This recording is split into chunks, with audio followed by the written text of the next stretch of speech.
Today's PIN session is going to be looking at getting to the cause of behaviour and the effect of others' responses and relational and trauma-informed approaches to behaviour.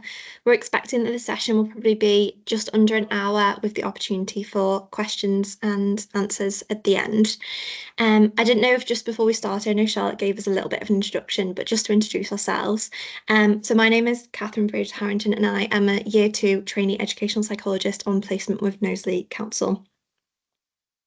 And I'm Ellie Hart, and I'm a Year 3 trainee educational psychologist, also at Knowsley.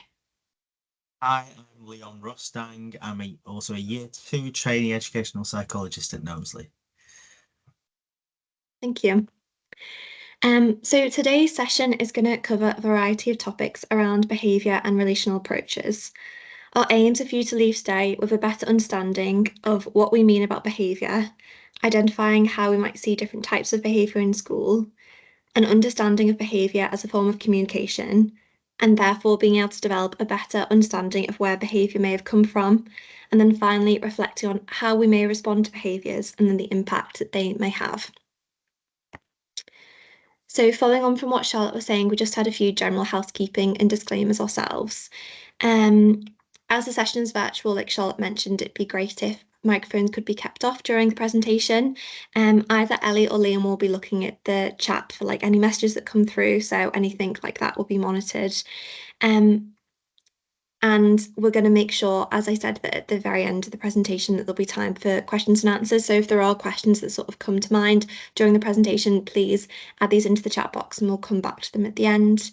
And also you can obviously, when we do the question answering section, like turn your mic back on if that's easier in terms of asking questions. We're conscious that this is only an hour session, and so it will be very much an introduction to behaviour and understanding behavioural responses. So we've allowed within the presentation for there to be resources and suggested reading, which can be discussed at the end if you feel like more information is useful. And again, if more information would be helpful, it's also good to think about requesting this possibly from your own educational psychology service, because we're conscious that this is across Merseycare, so not everyone might be within Knowsley. Whilst thinking about behaviour, there will also be sections of this presentation which will be discussing the impact of trauma. We're conscious that this can be a difficult topic for people, so please be kind to yourself following today's session. And if there are any elements which cause you to feel uncomfortable or anxious, then please do seek support or take yourself off from the session if this is helpful. We've also only just added in an interactive element to the session, so please bear with us if there's any like technical difficulties. We'll kind of guide you through it at the time, but yeah, I'm just conscious that there's a chance it might go wrong as technology does, so just to be kind of aware of that.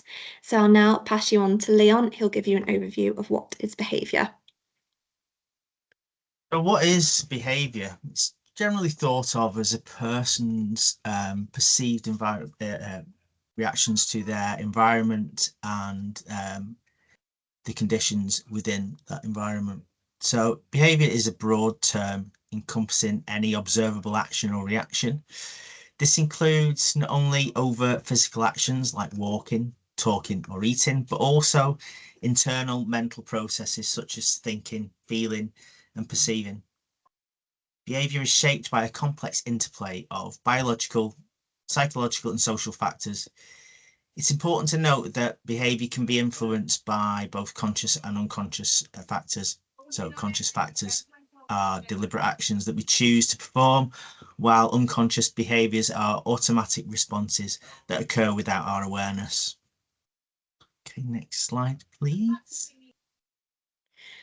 So we just have a Mentimeter. I don't know if anyone's ever used these before, but we just want you to answer the question of what behaviours do you see in the classroom?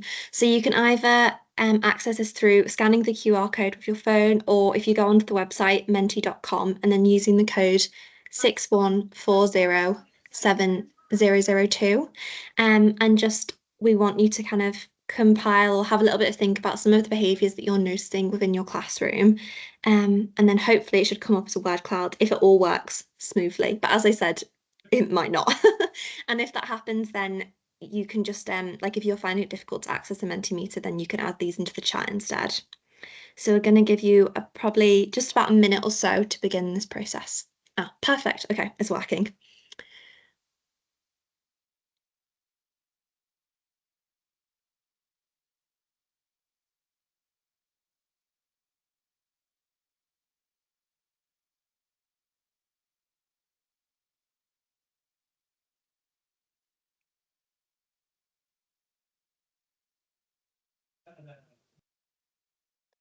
So just as these are coming in, I'll have a read through of some of them. So there's kicking, hitting, that kind of very like physical response behavior that a lot of you are noticing in the classroom, being disruptive. So for example, like throwing things, not coming in from break, shouting out, escaping. Again, there's that kind of like, I suppose the comparison between those like fight and flight responses, with being more kind of disruptive possibly, or wanting to avoid or kind of running away. Meltdowns, definitely like opting outs. And meltdowns, I think, for like lots of children can look very differently. So that as a behaviour can encompass so many different things. And then we've put about like dysregulation, which I think is like a really quite a big behaviour. Again, it can be so different depending on each child, like dysregulation. What else? Removing self, not coming in from break, refusals, those avoidance strategies, climbing. Yeah, definitely. Lack of concentration, alternative provision, constant movement. So I feel like this. Side club. Pardon? Sorry, I think that's someone else. Seven. So yeah, I think this shows sort of like such a variety of the behaviours that you're seeing in the classroom, and that behaviour can encompass so much. And it really varies depending on the child that you're working with and what that may look like. And I think the more that you tune into the children that you're working with and their needs, the more you're able to acknowledge these different behaviours. So thank you for your responses with that. We're gonna, at the end of the presentation, I think Charlotte's gonna send out some resources or attach them to the presentation. So we'll include the word clouds within this as well. So I'll now pass you back on to Liam. Leon, even. It's okay. I've been called Liam for many years. Yeah, so it's very important to remember that sort of when we're talking about behaviours, generally speaking, we tend to refer to undesirable behaviours, and essentially behaviour is sort of, as we indicated before, it's any kind of response that you have to your environment. So behaviour can be positive, such as smiling or laughing or sort of helping others in need. But sort of undesirable behaviours, those that are responses in sort of a more distress way, they can manifest in two main ways, and they are externalizing and internalizing behavior. So externalizing behaviors are directed outwards from the individual, and they tend to be the most noticeable. Externalizing behaviors can include aggression, so being hostile or physical behavior towards others, impulsivity, having poor impulse control, hyperactivity, so where you see excessive activity levels amongst children and young people, rule breaking, so disobeying the rules or bending the rules, or trying to push those boundaries, and defiance, sort of opposing authority figures, or just as we said before, just going to the point where they want to push those boundaries, or they don't want to do what's they're being asked to do. Internalizing behaviors are often a lot less easy to identify, and those are often overlooked. And internalizing behaviors can include sort of depression, sort of excessive sadness, being fearful or having anxiety. So when a child or a young person displays excessive worry and fear.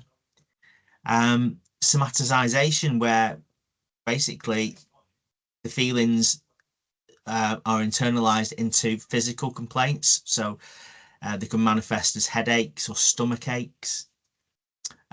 Shyness and withdrawal. So when you see a child or young person withdrawing from social situations or just not wanting to be involved. and inhibition, a sort of general feeling of not wanting or not being able to do something, where you see a child that you can tell that they don't want to be involved, or they just start to sort of withdraw into themselves. So we're going to do another activity now. So if we can move on to the next slide for me. So back to the Mentimeter. And what we'd like you to do is to think about what might be the causes of these externalized and internalized behaviors. So what sort of things might be the young person consciously or subconsciously be trying to communicate when they are expressing these behaviors? So again, if you just use your mobile phone, it should be, there we go, they're starting to come through.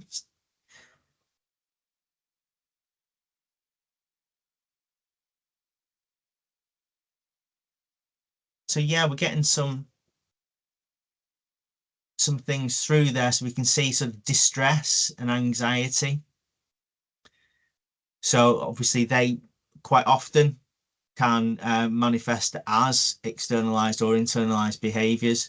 We've got problems at home quite often, as we talk about that environmental factor, the things that the children are experiencing before they come into school, or things that they're worried about at home, or even on the way home for some children, young people. They're worried about actually going home or being able to get into the home. But poor sleeping habits, issues with friendships, sometimes being confused with the work, being disinterested. That can often manifest in externalized or internalized behaviors, because obviously if they haven't got an interest in what they're doing, then the motivation isn't there, and maybe that can cause these behaviors to manifest, and they'll be communicating that through those sorts of behaviors. We've got hunger. That's one that will come up in a short while on another slide. Emotional burnout. Yeah, a lot of these things that we will see that children and young people will start to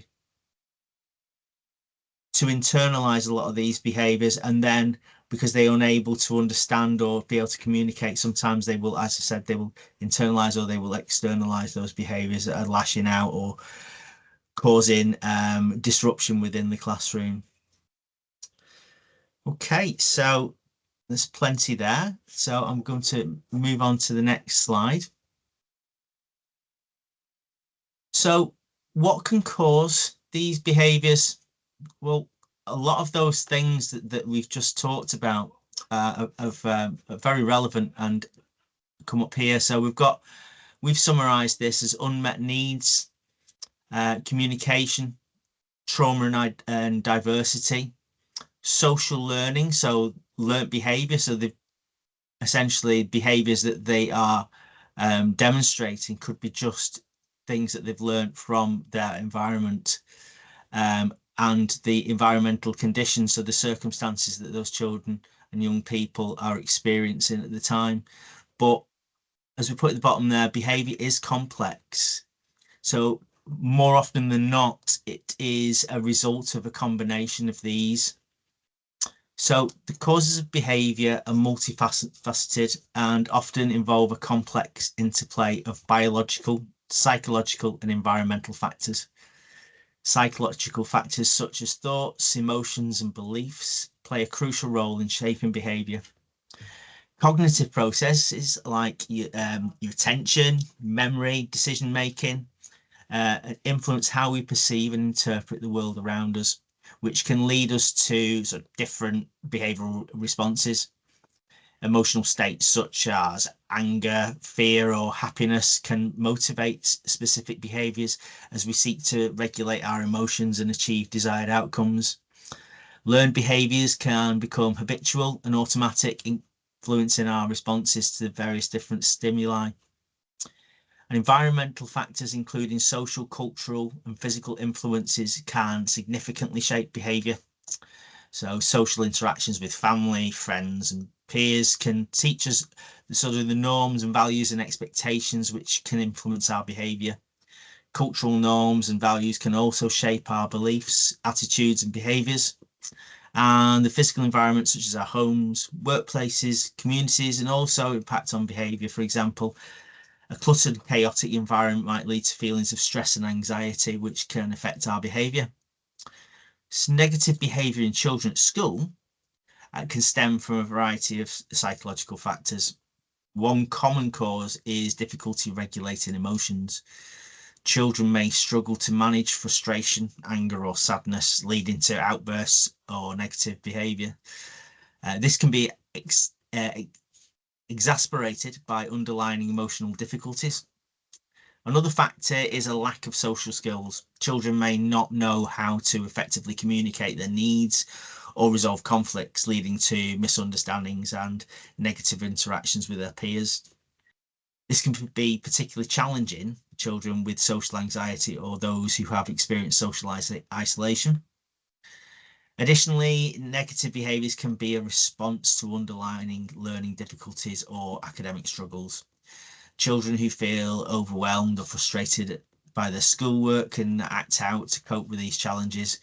So it's important to consider whether the child or young person's behaviour is a cry for help or a way to avoid academic pressure. It's not uncommon for example, a child who has noticed that they need a respite from the heavy work schedule within the classroom, who've noticed that when they do disrupt, they are taken to another place to work quietly on their own or to have some time out. So that becomes something that they repeat in order to get that same outcome. So finally, external factors such as family stress, trauma, or changes in the child's environment can also contribute to negative behaviour. Children who are experiencing significant stress or upheaval in their lives may struggle to adjust to the school environment and exhibit challenging behaviours as a result. So moving on to Ellie. Fabulous, thanks, Leon. Okay, yeah, so we've just heard an overview of all the different factors that can affect behaviour. So we're now going to focus on each of these individually, and the first one being communication. So we like to think of all behaviour being a form of communication. So sometimes children and young people try to communicate something with us via their behaviour. So this may be a sign that the child does not yet have the skills to tell you what they need verbally, or they may not even know what they need and instead are experiencing these really big feelings that they are just not sure what to do with. So as professionals, it's up to us to be curious about what the child may be communicating via their behaviour. So for example, what we might be seeing is some kind of unwanted behaviour. However, this is unlikely to be the kind of primary need.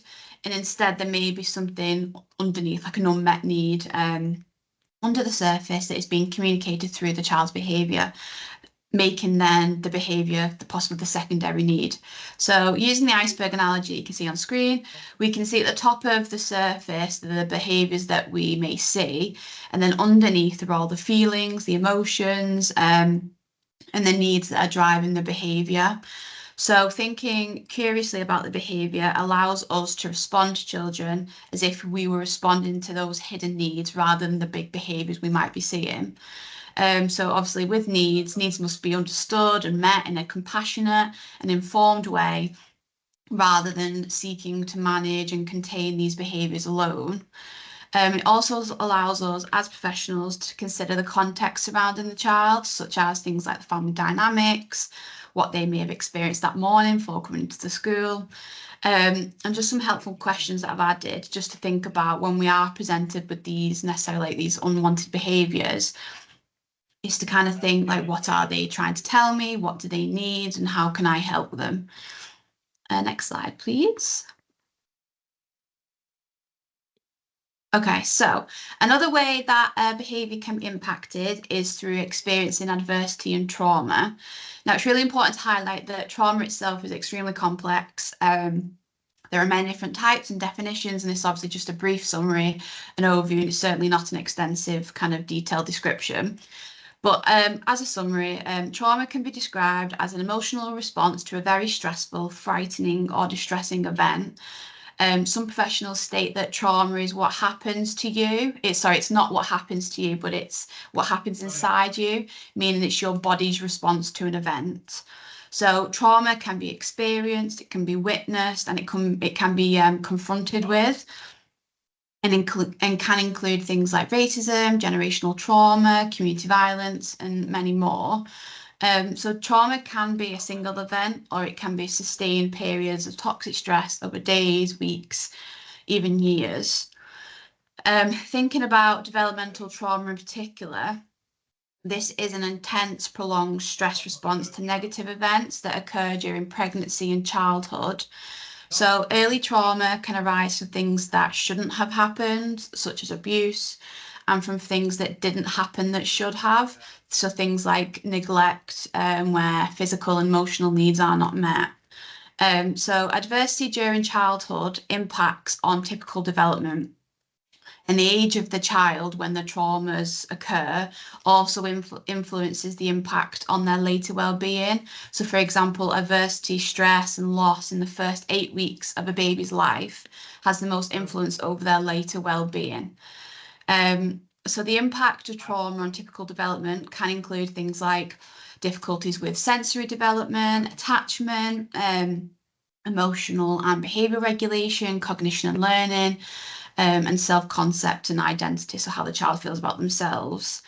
So danger is a universal event for humans, and trauma is considered just one response to that. So everyone's response will be different. No one will experience it in the same way. So some children may experience adverse events, but have the resources, all the support around them at the time that allows them to manage the situation without developing a trauma response. Other children may not have as many protective factors, leading to lots of difficulties that us as professionals need to support them with. Next slide, please. Okay, so we're just going to look over some statistics around trauma and adverse childhood experiences in the context of the UK. So we're just going to start over on the right-hand side. The Children's Commissioner released some data in 2019 as part of the Childhood Vulnerability Report. Obviously, we are aware of these dates. These data are slightly outdated and will likely differ now, but I still think that they provide a helpful insight. So basically, the data examined the scale and the trends over time in rates of childhood vulnerability in the UK.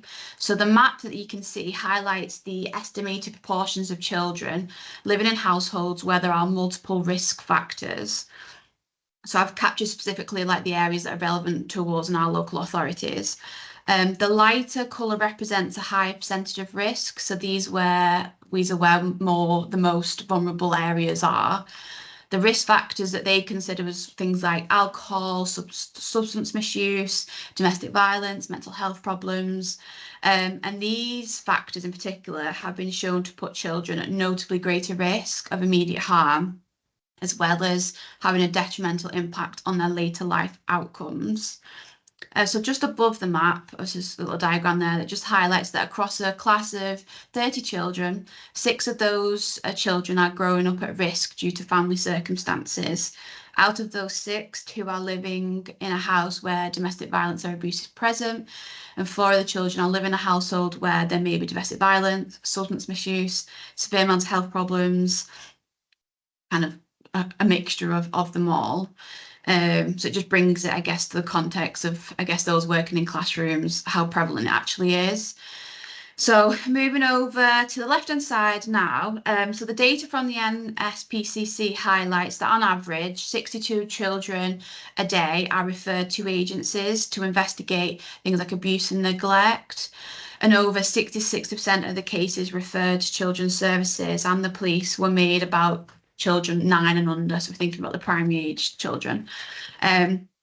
It is estimated that on average, 7 children in a classroom experience abuse before they turn 18, and around 500,000 children suffer from abuse in the UK every single year. So finally, we're just going to move over to the little bottom diagram on the left-hand side, and this data was published by Young Minds. And they highlighted that almost half of the children and young people living in the UK have experienced one or more forms of adversity. So they call them ACEs, or adverse childhood experiences, are potentially traumatic events that occur in childhood before the age of 18. So thinking about these statistics in the context, I guess, of our professional roles, it is likely that many of the children you work with have experienced ACEs. And within a general population, anybody can be susceptible to ACEs, regardless of ethnicity, socioeconomic status. It's just therefore really important as professionals that we provide the correct support and respond to behaviour in a trauma-informed way. Okay, so we're just going to move on to the next slide. We're just going to watch a short clip. Now, this provides like a general introduction to what happens to the brain after a child faces traumatic experiences in childhood. So about 5 minutes. Fingers crossed it works. Yeah, let me know if you can't hear it either. Okay, thank you. Thanks. Yeah, we can hear it, thank you. Brain development is much more than a story about biology. From the earliest years, relationships with others play a key role in shaping how our brain grows and develops. Early relationships, where there is abuse and neglect, have a long-term impact on children. A brain that has adapted to survive in a threatening or unpredictable world may not work so well in an ordinary environment. This can create what is called latent vulnerability, where early abusive or neglectful experiences with carers put children at greater risk of experiencing mental health problems in the future. For these children, compared to their peers, common experiences like moving to a new school can feel more daunting and stressful. New faces can appear threatening, while positive social cues can be missed. It can be harder to negotiate new social situations and learn to trust new people. Even fun experiences like joining a new sports team can be challenging. Too much focus on potential threat cues can mean missing out on positive social cues such as a playful nudge. Or it causes an overreaction, which leads to an increased risk of conflict and sometimes violence. These reactions can increase the likelihood of generating new stressful events.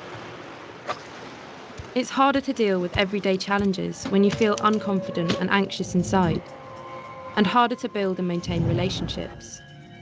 Over time, this can mean a child loses friends and the support of adults, and so misses out on opportunities to grow and develop.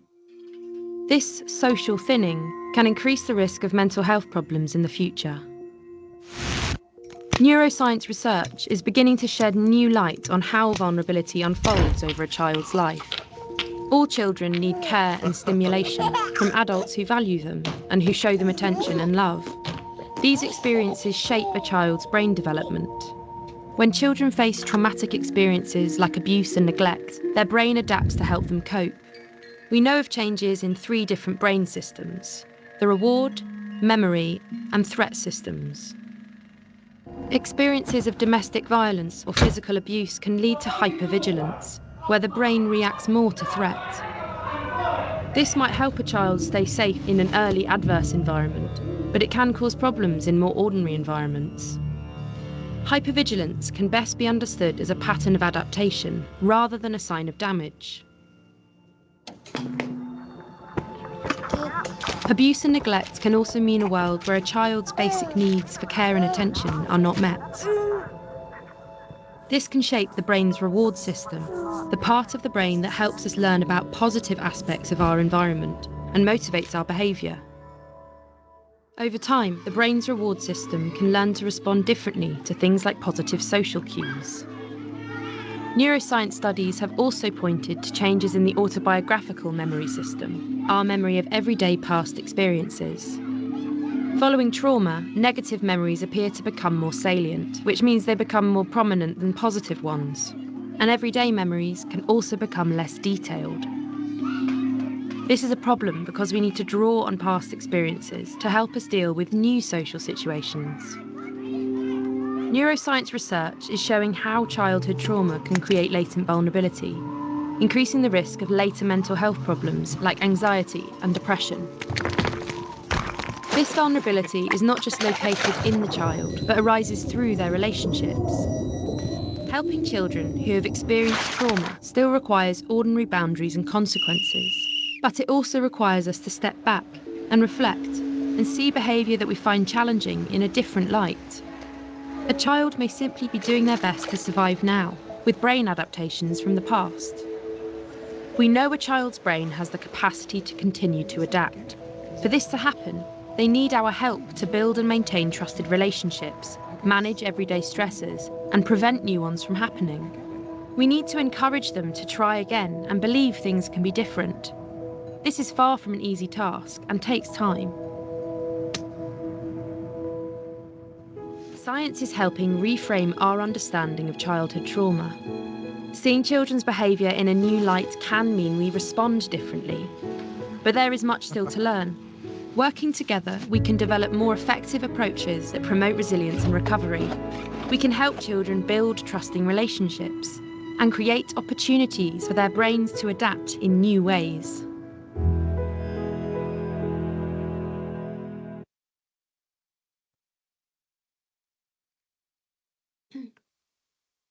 Hey, so I'm going to look at unmet needs now, in particularly focusing on Maslow's hierarchy of needs.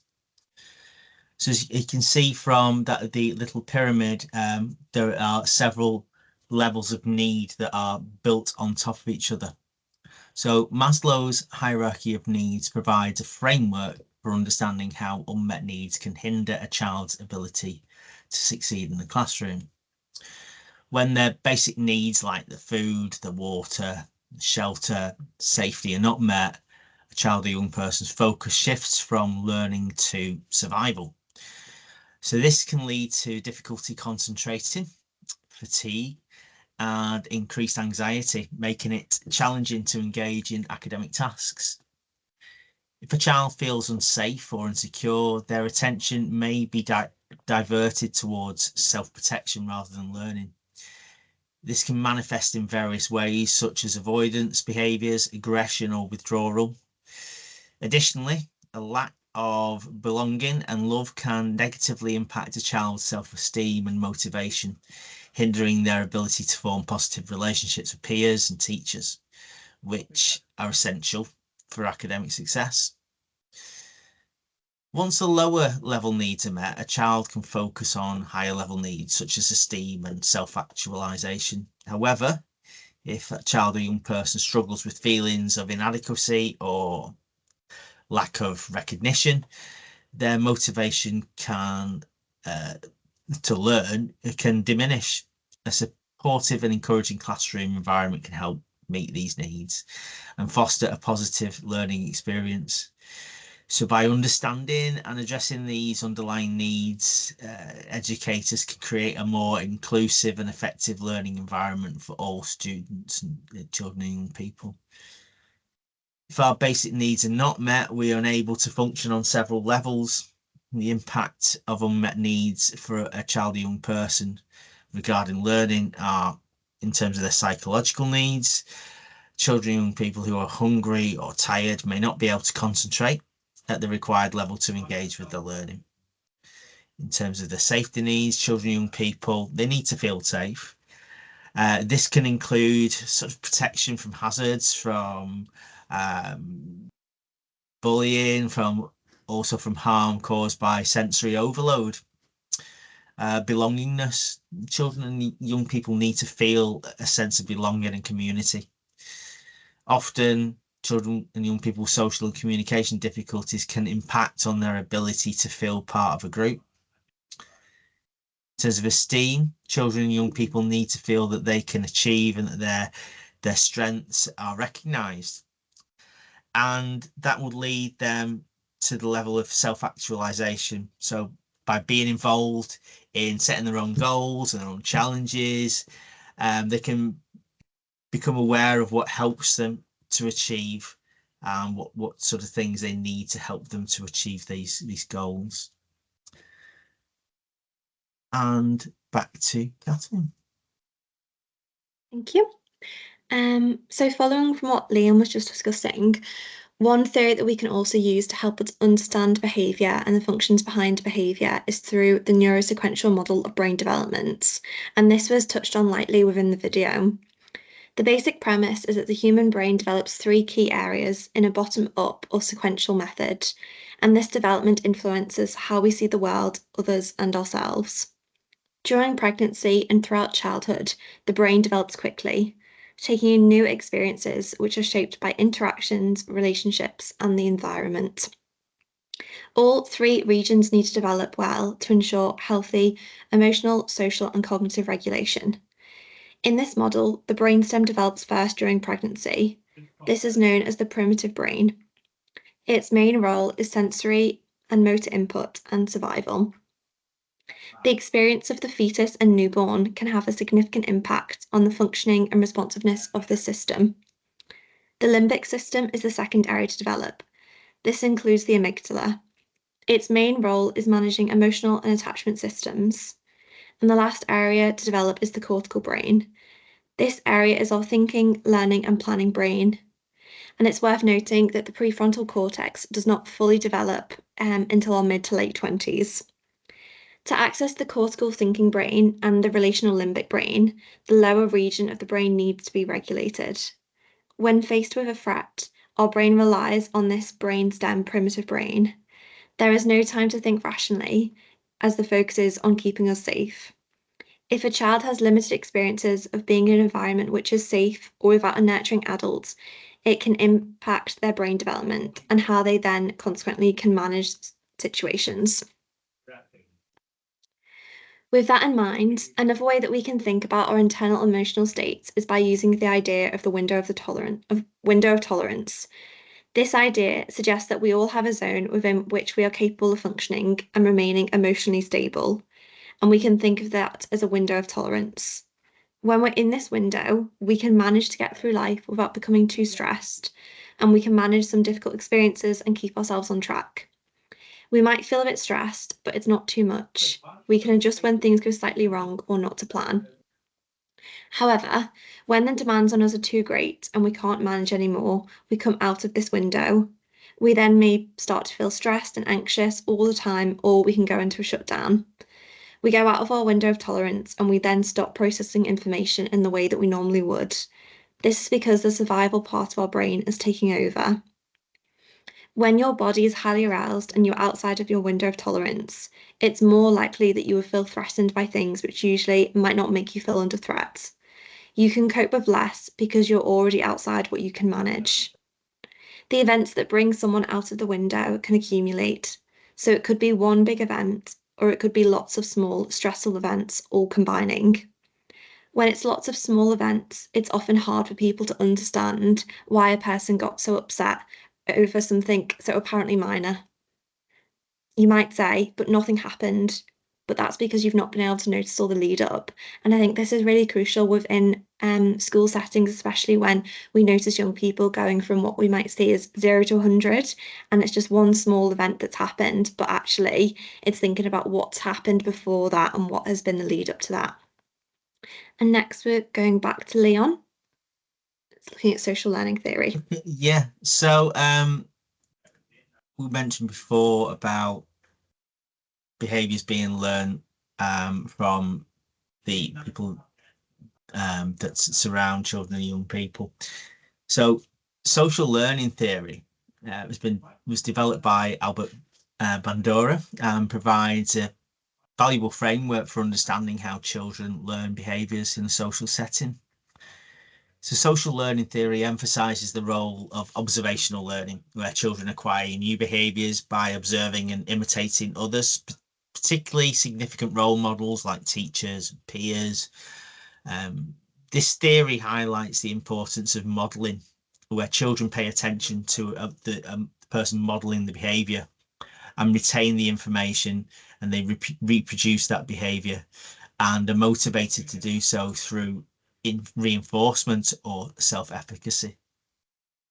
In the classroom, teachers serve as powerful role models, obviously.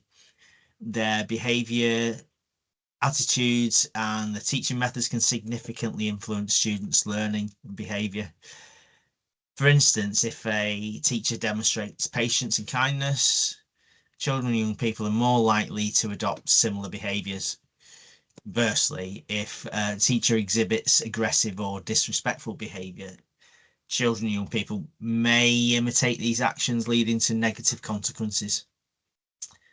Peer influence is another crucial aspect of social learning in schools, and so children often look to their peers for social cues and validation. So if a child or young person observes their peers engaging in positive behaviours such as cooperation and sharing, they're more likely to adopt these behaviours themselves. However, if a child is exposed to negative peer influences such as aggression or shouting out, or they may also be more likely to engage in similar behaviours themselves. So by understanding the principles of social learning theory, educators can create positive learning environments that promote the development of desirable behaviours. This involves modelling appropriate behaviours, providing positive reinforcement for positive behaviours, and minimising exposure to negative influences. So by fostering a supportive, inclusive classroom culture, educators can help children and young people to develop the social and emotional skills that they need to succeed academically and socially. We know that children will imitate poor role models as well as positive role models. So many children who come into our care and school will have experienced and be reproducing some very negative patterns of behaviour. Nevertheless, educators' schools can be very effective in modelling alternative, more positive ways of being.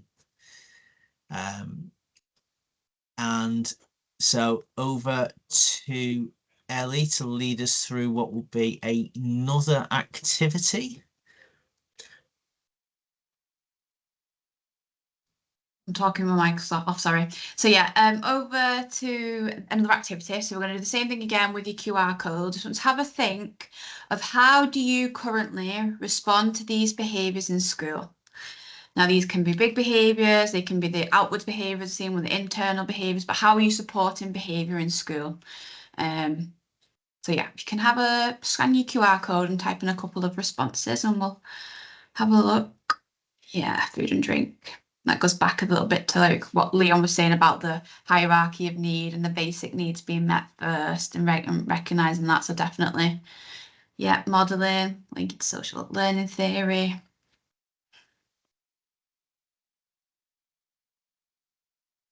Yeah, trauma informed, visual reinforcement, labeling the emotions, movement breaks. Loads of good ones coming through. Consistency, yeah, soft landing. And the behaviour. I think it's key in that the one that you mentioned about it depends on the behaviour. It's about how your approach will often differ or be flexible to the child and whatever behaviour they're presenting, you know the child best, so you will then adapt however you respond to them to be best suited to their needs. Yeah, visual timetables, staying calm, definitely. Yeah, respond to individual needs, model expectation, concentration aids. Yeah, there's lots of good ones there, which I'm sure we're going to touch upon as we're going through the next ones. We'll move on, Catherine, to try and get through as many of these slides as we can. Obviously, don't forget all these will be sent out anyway, so over to you, Catherine. Thank you. So following on from what Ellie was discussing, and like she said, a lot of you have put down some really great ways of kind of responding to those behaviours. So we're just thinking about the impact of that. So this diagram highlights the variety of responses to behaviour that an adult can show towards a child. It's important to acknowledge that it's difficult to be able to adapt your own behavioural responses, especially when thinking about your own window of tolerance and what state of arousal you yourself are in. Behavioural communication responses can vary on a spectrum between empathy and guidance. A disapproving response is high guidance and low empathy. This could be seen as a response such as, there is nothing to be afraid of in your room, just go back to sleep. A dismissing response is one with low empathy and low guidance. This could be seen as, I know you miss mum, but let's do something fun like make cookies. A laissez-faire response is with high empathy and low guidance. I'm sorry your brother took your toy away from you.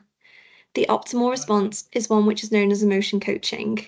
This involves high guidance and high empathy, such as come sit with me and we will talk about how you are feeling right now. Emotion coaching highlights the importance of you in the relationship and what you can do for children. Soothing, calming, and supportive interactions with trusted adults play a crucial role in enabling children to regulate. And the number and quality of the relationships a young person has is a strong predictor of positive outcomes, with relationships being inherent to support change. Now moving on to Ellie. Fabulous, thank you. Okay, so one way to support behaviour is through relational approaches. So relational approaches value the essential nature of relationships, enabling individuals to develop, learn, adapt and thrive in their environment. So they place emphasis on relationships, respect, responsibility and restoration. Relational approaches tend to view behaviour as telling us something about the needs and the regulatory systems of an individual, rather than viewing the behaviour as a choice or an intention. So these approaches provide an emotionally safe way to support behaviour and development, rather than a system to manage it. Relational practice shape all levels of the school setting, including the ethos, the policy and procedures, and everyday interactions. It provides the power and the practical tools for schools to adapt to the emotional and developmental needs of all young people, including those who are most in need. So relationships and interactions are a vehicle through which we can develop trust, build that sense of security, sense of belonging and connection. We can teach and embed skills to manage and regulate difficult emotions, and they can be used to resolve conflict and repair and restore relationships following conflict. So we are increasingly becoming more aware of the long-term importance of connectedness and positive, safe relationships in supporting emotional, social, and academic outcomes for young people, which relational approaches aim to do. These have been shown to be more effective in addressing issues of discipline and conflict, rather than the traditional behaviour approaches, such as using rewards and sanctions to encourage compliance. Okay, next slide, please, Catherine. Okay, so another way we can respond to behaviour is in a supported and trauma-informed way, and this is using the PACE approach. So the PACE approach was developed by Dr. Dan Hughes, aimed at supporting the recovery from developmental trauma. It can also be useful attitude or thing to adapt for anyone who is emotionally dysregulated. So PACE is a way of thinking, feeling, communicating and behaving that aims to make children and young people feel safe. So it does focus on building trusting relationships, emotional connections, containment and a sense of security. I guess it also helps adults to slow down their reactions and stay calm and be able to tune into what the child is experiencing in that moment. It is done by communicating the 4 elements of PACE together flexibly, not as necessarily like a step-by-step process. So just giving you an overview of the 4 elements. So the first one being playfulness. So playfulness is a great way of showing that you truly like a child, and it reduces, I guess, the authority of your role sometimes, and it can sometimes diffuse these difficult or tense situations. Obviously, whilst it's not a response which will be appropriate for all situations and big escalations, but we need to continue having these playful conversations and interactions after a time that we have needed to impose limits or help them to regulate the different difficult emotions. Playfulness, I guess, reassures children and young people that their conflicts and separations with adults are temporary, and that they will never harm the strength of their relationship that they have developed. The second element is acceptance, which shows us, or it shows children, that their behaviour doesn't break the relationships which they've developed, and it just shows you it shows them that you still care about them no matter what names you may have been called, and it does emphasize that you're not gonna necessarily just abandon them during difficult times. You're gonna remain there and help them through it. You can acknowledge and validate another person's feelings by saying things like, I can understand why you might feel that way, or it's completely normal to feel like this. And we always say you should try to avoid dismissing or minimizing their emotions. Sometimes this can make them feel unheard or invalidated.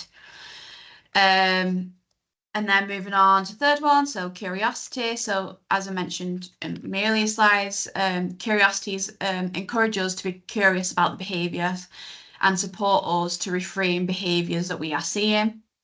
So reframing helps us to pause and reflect and ask why in response to behaviour rather than reacting automatically. We need to be open-minded and take a non-judgmental attitude and avoid making assumptions or jump to conclusions about the other person's experiences or emotions. And instead, I guess just being curious about what those behaviours could be telling us based on what we know about things like the trauma and the brain. And also just to be mindful not to categorise or diagnose other disorders before we have been curious about the child's experiences, their developmental history, possible trauma, especially as some reactions to trauma can look very similar to difficulties attached to things like ADHD and autism. And then the final element is empathy. So being empathetic means that an adult is actually showing the child that their experiences and their emotions are important to the adult and that they want to support the child through the difficult situations. The adult is demonstrating that they know how difficult the experience is for the child, and the adult is then telling the child that they do not have to deal with this stress alone and that they are there to support them. On to the next one, please, Catherine. Yeah, and another helpful approach is emotion coaching. I think someone mentioned this in the diagram before, and this fits in nicely with the PACE approach. So emotion coaching was developed by Dr. John Gottman. It is a universal approach that helps children to understand their different emotions that they experience, and I guess how to handle those emotions.